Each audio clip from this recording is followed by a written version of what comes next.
से रिपोर्ट करें मलिक सईद चन्नड़। सदर मरकजी प्रेस क्लब कायम पर मलिक सईद अहमद चन्नड़ की खसूसी दावत पर वफाकी वजीर मियां रियाज़ हुसैन पेरजादा के भतीजे साबिक चेयरमैन जिला कौंसिल बहावलपुर मरहूम मियां सजाद हुसैन पेरजादा के बेटे उम्मीदवार मियां अब्बास पेरजादा के उनके दफ्तर मरकजी प्रेस क्लब कायम अहमद पर पतपाक इस्तकबाल किया गया। फूलों के हार पहनाए गए और पत्तियां नछावर की गई। इस मौके पर कायमपुर की सियासी समाजी और कारोबारी शख्सियात ने भरपूर शिरकत की।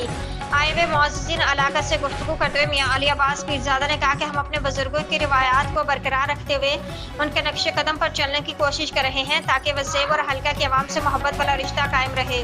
उन्होंने कहा कि मेरे दादा, मेरे चचा और मेरे वालिद ने हमेशा इस हल्का और वसीब की आवाम की खिदमत की है।